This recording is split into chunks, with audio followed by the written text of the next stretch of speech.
Typhoon Texas Houston in Katy is regarded as the Houston area's best water park, but the ride lineup reminded me a lot of Big Rivers. So, did I still come away impressed? Find out in this review. Typhoon Texas opened in 2016 as a water park adjacent to the Katy Mills Mall. This is just on the edge of the Houston area. The park is operated by PYEK Management that also owns Typhoon Texas Austin, which is in Pflugerville near Austin's Pizza, and was formerly a Hawaiian Falls location. This group also operates two Cowabunga Vegas water parks. For being built and owned by a smaller-ish brand, this park has an incredible feel to it that really rivals Six Flags, but with a better focus on operations and customers. Guests can get an all-you-can-drink seasoned cups, always a great plus, and food options seemed plentiful with signs for their award-winning barbecue. Also, the various areas just had a small touch of theming, such as the facade at the front of the wave pool that just really helped give this park charm. Operations were pretty good as most slides, especially the tube slides, seemed to be dispatching at a pretty fast pace. The mat slide did have a really long line and what seemed like rather slow dispatches. But I did get to go right away after I climbed up the stairs, so I'm not really sure what the holdup was for others. The park has colored tape to help direct guests into various lines, especially the tube slides, which does look a little tacky at times, but it helps to reassure guests that smooth operations are a big priority. And that's important as this park will be busy. I visited on a random Monday when most other parks around Texas were closed, and this park was still pretty busy. Lines were manageable but long, with about a 20-minute wait for the trapdoor slides and a 30-minute wait for the mat slide, and close to an hour wait for the family tube slides.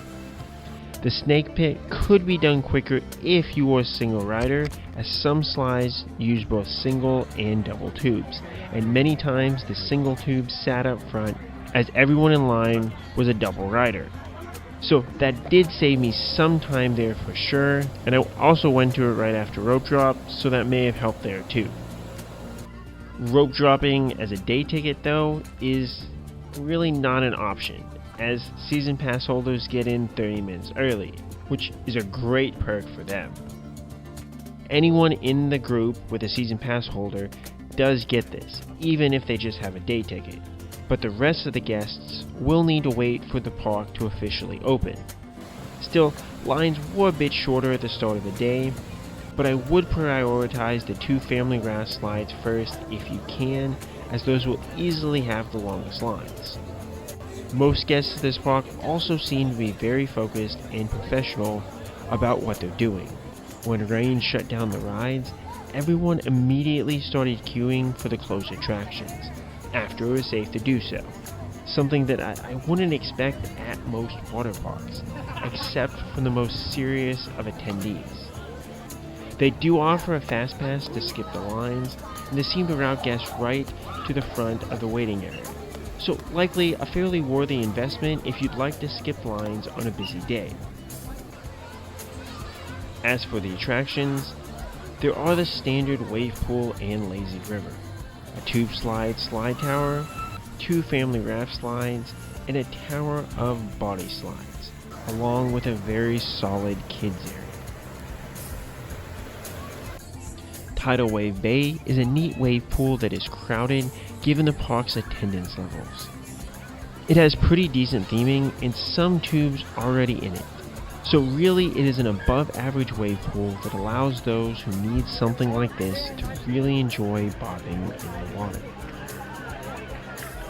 Lazy T River is an above average lazy river.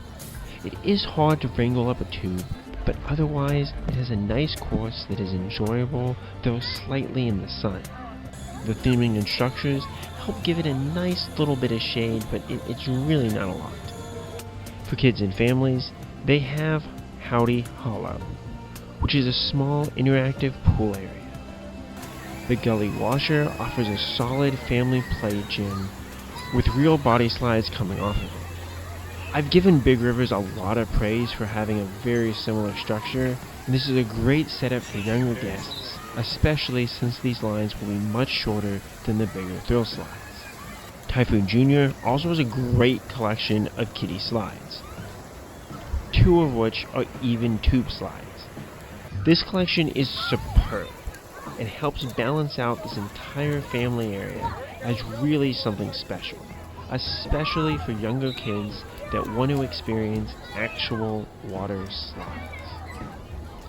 The Snake Pit is a solid tower featuring mid-thrill tube slides.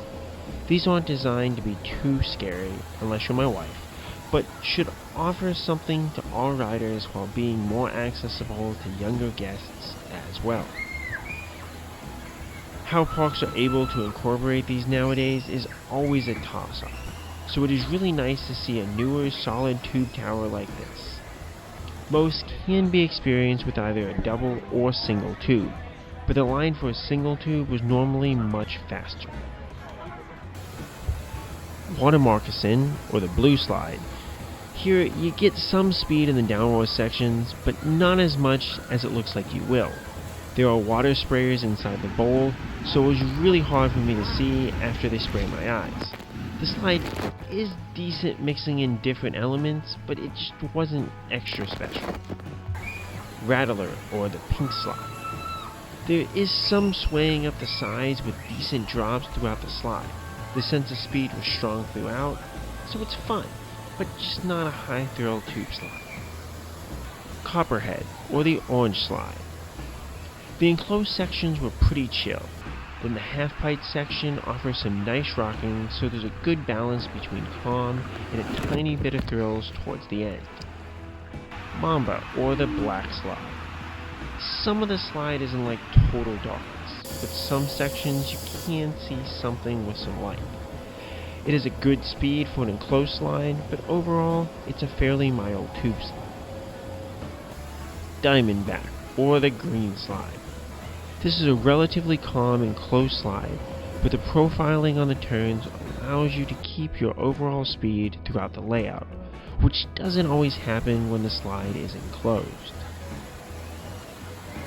The Duelin Daltons body slide tower has 5 body slides, 2 family slides, and 3 trapdoor slides. Bronco Buster is a calm body slide that slows down some as you go down. I did slip when trying to get in it, so I got an above average start, and still slowed down some. Overall, it's a nice enclosed body slide for kids and families. Mud & Buster is an open body slide. It is relatively calm and easy, but does its job as a nice relaxing body slide for kids and families. Gunslinger was closed for repairs on my visit. It looks fun as a looping trapdoor slide, and it is the only trapdoor slide that bans t-shirts while riding at the park. Bullshoot is a straight down trapdoor slide. It's pretty fun, but the countdown makes it a lot less scary than other trapdoor slides I've been on. Still, it's a nice rush, and it's pretty smooth on your back. And I did like it more than Shootout, even though I normally prefer more on a trapdoor slide. Shootout has a fun drop and then some twists. It did not feel as fast after the drop, which made this a bit weaker than other trapdoor slides that I've been on. Lonestar Racer is a set of 8 mat slides. The dispatch seemed slow, and it was very basic for a mat slide, though I got some enjoyable forces without being too dizzy on the enclosed part. The drop down is decent, but not great, and I got a solid wipeout splash of water on the final landing.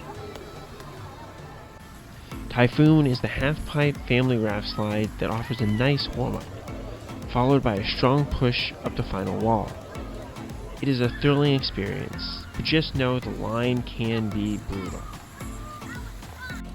Twister looks like a calmer family raft slide, but with various spheres throughout its layout, it can offer a solid, thrilling experience as well. As for the price, the park is built for you to get a season pass. Season passes seem to be around the $75 range and includes the other location in Austin, plus that early entry. So if you can go a few times, a season pass likely is very much the way to go. As for day tickets, these can be very pricey on say a busy Saturday, or more reasonable at $20, which was the price that I paid to go. $35 seems to be about the average for a weekday ticket, which seems reasonable given what the park offers. Just know that lines will likely be an issue no matter what day you go here. Overall, how good is Typhoon Texas Houston? I feel this is the best water park in Houston, but only slightly. It is a solid collection of rides from a solid tube tower, a solid body slide tower, and 2 high-thrill family raft slides, plus additional theming and character that helps make this an overall enjoyable park. The lines can be pretty long, so if you're okay doing everything once, or being very on your game about getting rides in, this is manageable on a slower day. If not, know you'll likely need to invest in the Fast Pass.